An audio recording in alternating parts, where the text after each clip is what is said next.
Имам среща пак с нея, пиша я в тефтера. Мацката ми пак се прави на пантера.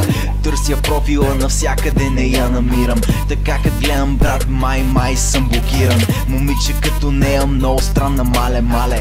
Първо слуша трапа, после джали.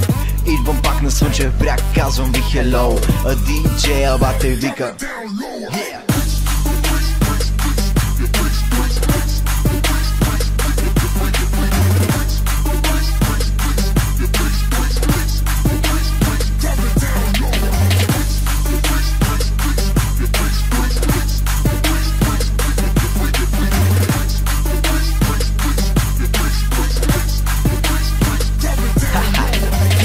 Фейсбук за 10-ти път ме адваш. Добре знам, че на мене не отказваш. Хейтерите казват, тая песен няма смисъл. Правя я за кеф, братленце, хич не съм те питал. Надувам трака пак на макс, топят се ледовете. Ако искаш смисъл, чети ми между редовете. София без ден, казвам ви hello. А диджея бате вика